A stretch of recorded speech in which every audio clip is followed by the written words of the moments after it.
The first time I noticed the change in Rahim, it was not in what he said, but in what he stopped saying. Because love does not disappear all at once, it erodes quietly, in the spaces between words, in the silences where warmth used to live. And I remember standing in our small kitchen late at night, the clock blinking 1043 a.m. in its tired red glow, waiting for the sound of his key in the door, waiting for the familiar rhythm of his footsteps. But the night stretched longer than usual, heavier somehow, and when he finally came home, he smiled at me with the same careful softness he had worn for years. Yet something behind his eyes remained distant, hidden, like a door he had quietly closed without telling me. For weeks, he had been working extra shifts, or so he said. His voice apologetic, his hands warm as they held mine and promised it was for us, always for us. And I wanted to believe him because belief is easier than suspicion when you love someone, easier than asking questions that might shatter the fragile peace of a marriage built on routine and trust. And I told myself this was temporary, that whatever burden he carried would pass, that he would return to me fully the way he always had. But the days became weeks, and the weeks became months, and his absence began to feel like a third presence in our home, silent and watching. He started leaving before sunrise, his movements careful, almost rehearsed, as if trying not to wake me, but I was always awake, always aware, pretending to sleep because I didn't know how to ask him why he no longer kissed my forehead before leaving, why he no longer whispered small reassurances into the darkness, why he had begun to exist beside me rather than with me. I noticed the exhaustion in his body, the way his shoulders sagged when he thought I wasn't looking, the way he stared at nothing, sometimes as if calculating something invisible. And I wanted to reach him, wanted to pull him back into the life we shared, but every time I tried, he reassured me gently, too gently, and told me not to worry. And worry became the one thing I could not stop doing. The loneliness crept in slowly, disguising itself as patience, and I filled my days with small routines to avoid the growing emptiness, cleaning rooms that were already clean, cooking meals he often didn't eat, sitting by the window in the evenings, watching the streetlights flicker on while wondering where he was and why he never told me. Sometimes, when he returned late, I smelled something unfamiliar on him. Not perfume exactly, but something different, something that didn't belong to our life, and I hated myself for noticing, hated the suspicion that began to bloom inside me like something poisonous, because suspicion changes everything. It turns love into uncertainty. It turns comfort into doubt. One night as he showered, his phone lit up on the table beside me, vibrating softly, and I stared at it longer than I should have, my heart racing with a fear I couldn't fully name.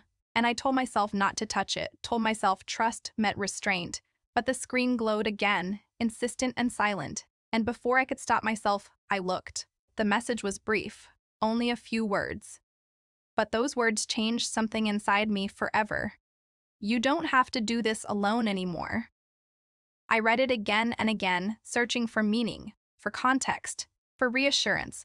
But reassurance did not come, only questions, endless and heavy. And I realized then how little I truly knew about the man I had shared my life with, how much of him existed beyond my reach. When he stepped out of the shower, his hair damp, his expression calm, I watched him differently. Not as my husband, but as someone partially hidden, someone carrying truths he had never trusted me enough to share, and I wondered if love could survive secrets, or if secrets were the slow beginning of its end. I didn't confront him that night, or the next, because confrontation requires certainty, and certainty was the one thing I didn't have. Only fragments, only feelings, only the growing realization that somewhere beyond the walls of our quiet home, Rahim was living another life, one that existed in shadows and silence, one that he had chosen to keep separate from me. And the most painful part was not knowing why, not knowing if he was protecting me or abandoning me, not knowing if his distance was an act of love or betrayal. And as I lay beside him in the darkness, listening to his steady breathing, I realized that sometimes the deepest loneliness does not come from being alone, but from lying next to someone who is no longer truly there. And I knew then, with a quiet certainty that frightened me, that whatever truth he was hiding would eventually find its way into the light. And when it did, nothing between us would ever be the same again. The decision to follow him came to me quietly, not as a sudden act of courage, but as the slow accumulation of sleepless nights and unanswered questions. And I remember lying in bed beside him, watching the faint outline of his face in the darkness, wondering when he had become someone I needed to investigate instead of someone I simply trusted. And the thought filled me with a sadness deeper than anger, because suspicion is not loud. It is heavy. It settles into your bones and refuses to leave. He rose at 4:12 that morning, moving with the same careful precision he had adopted in recent months, and I kept my breathing slow and even, pretending to sleep while my heart pounded against my ribs.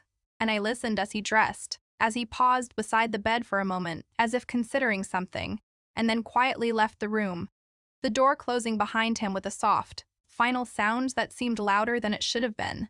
I waited exactly 2 minutes before getting up, my hands trembling as I pulled on a sweater and slipped into my shoes, and I hated myself for what I was doing, even as I knew I could not stop, because not knowing had become more painful than any truth could be. The street outside was cold and silent, the early morning air sharp against my skin, and I saw him ahead, walking quickly, his shoulders hunched slightly, as if carrying an invisible weight, and I followed at a distance, careful to remain unseen, my footsteps quiet, my heart loud. He didn't go toward his office, not toward the familiar route he had described so many times, but in the opposite direction, toward parts of the city he had never mentioned, and confusion twisted inside me as I watched him move through unfamiliar streets with the confidence of someone who knew exactly where he was going. Eventually, he stopped in front of a building I didn't recognize, an old structure with dim lights glowing behind its windows, and he stood there for a moment before entering, disappearing from view as if swallowed by something I could not see.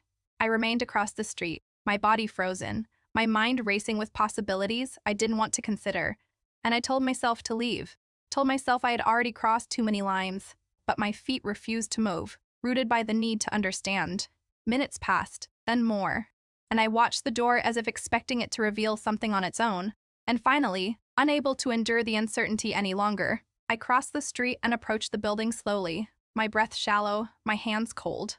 The door was unlocked, and I stepped inside, my senses alert, my fears sharp and immediate, and the first thing I noticed was the smell, something clean but worn, something familiar in a way I couldn't immediately place, and then I heard voices, quiet and distant, and I followed them down a narrow hallway until I reached an open doorway. What I saw inside did not match any of my fears, and for a moment, my mind struggled to understand it, because Rahim stood there not as a man hiding an affair, not as someone living another life of betrayal, but as someone entirely different from the version I thought I knew, and he was speaking gently to an elderly man seated in a wheelchair, his voice warm and patient, his expression soft with a kind of care I had not seen in months. Around him were others, older faces, tired faces, people who watched him with quiet gratitude, and he moved among them with familiarity, helping, listening, offering comfort in ways that felt both foreign and deeply intimate, and I realized with a shock that he was not working in secrecy to escape me. He was working in secrecy to protect something else, something he had never told me. I stepped back before he could see me, my thoughts spinning, my heart torn between relief and confusion, because this truth did not erase the secrecy. It only deepened the mystery. And as I left the building unnoticed, the early morning light beginning to touch the sky, I understood that I had only uncovered the surface of something much larger, something he had chosen to carry alone, and for the first time since the distance had begun, I wondered if his silence had never been about leaving me, but about protecting me from a truth he did not know how to share.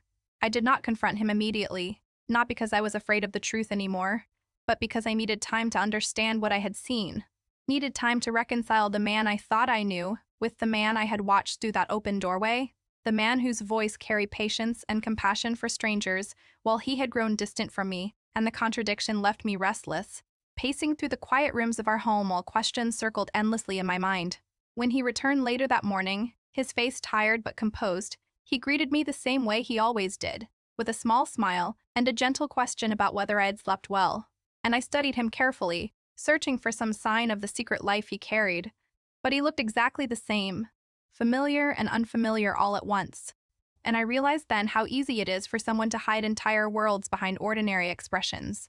That evening, I watched him sit across from me at the dinner table, eating slowly, his thoughts clearly somewhere else, and I felt the weight of everything I had discovered pressing against my chest, demanding release, and before I could stop myself, I asked him a simple question, my voice quieter than I intended. "Where do you go every morning?" He froze, not dramatically, but just enough for me to see the truth in his reaction, and he looked at me with an expression I could not immediately name. something between fear and sadness, and for a long moment, neither of us spoke. The silence stretching between us like something fragile and irreversible. He could have lied then, could have given me the same rehearsed answers he had used for months, but he didn't. And that alone told me how heavy this truth had become for him to carry. He set down his fork carefully, his hands trembling slightly, and when he finally spoke, his voice was softer than I had ever heard it. "I didn't want you to worry," he said, and the words felt both familiar and entirely insufficient, and I told him I had already worried, that his silence had created more fear than any truth could have, and something inside him seemed to break at that, his composure slipping just enough to reveal the exhaustion beneath it. He told me then about the building, about the people inside it, about how he had started going there months ago after meeting one of the residents by chance, an old man who had collapsed alone on the street, and how helping him had led to helping others, and how he had discovered needs he could not ignore, loneliness deeper than anything he had ever imagined. He explained that he had begun volunteering at first, just a few hours here and there, but the place was understaffed, overwhelmed, and he couldn't walk away, and eventually they had offered him small payments for his help, not enough to call it a job, but enough to justify the time he spent there. I listened without interrupting, trying to absorb the truth of his words, trying to understand why he had kept something so meaningful hidden from me. And when I asked him that, his answer was simple and devastating. "Because of you," he said.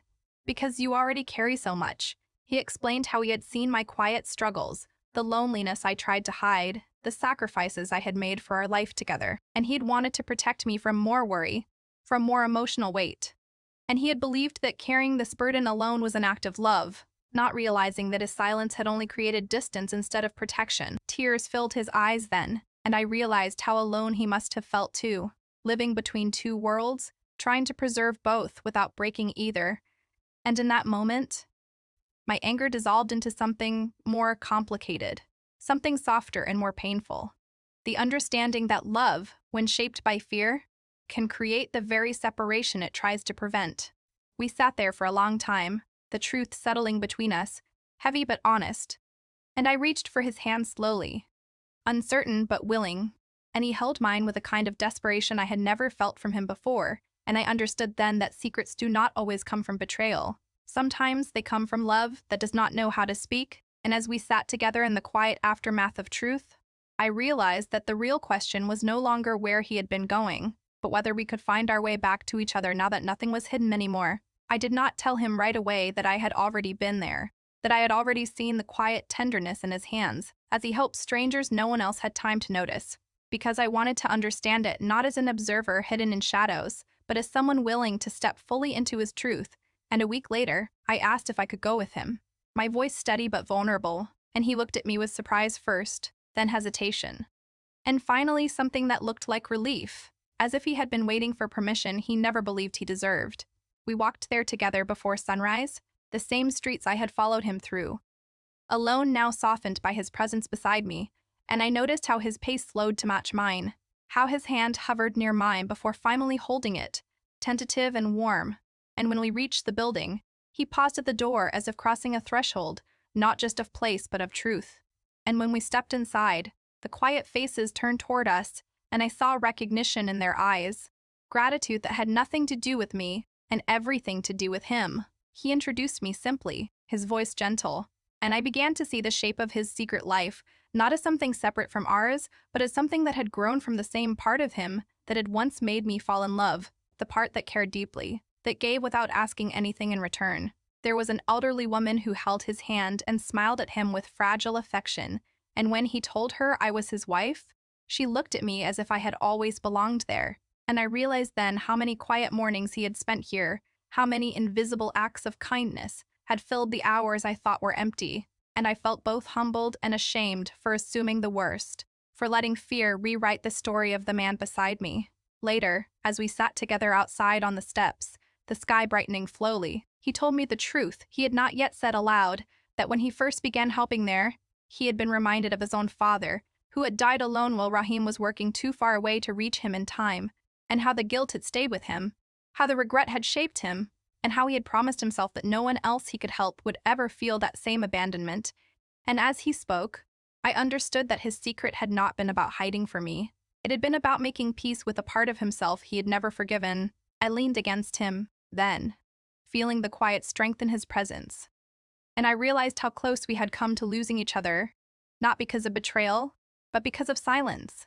Because love had been spoken through actions neither of us fully understood, and I told him that next time, he would not carry it alone, that whatever burden he chose to bear would belong to both of us, and he nodded, his eyes filled with something brighter than relief. Something like hope rediscovered. In the weeks that followed, we returned there together, not every day, but often enough that it became part of our shared life, not his secret, but our truth. And the distance that had once grown between us slowly dissolved, replaced by something stronger, something built not on assumptions, but on understanding.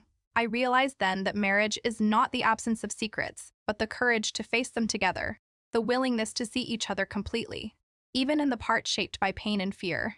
And one evening, as we walked home beneath a sky fading into night, his hand steady in mine, I understood that the man I thought I had lost had never truly disappeared. He had only been waiting for me to walk beside him again, and this time, neither of us would walk alone.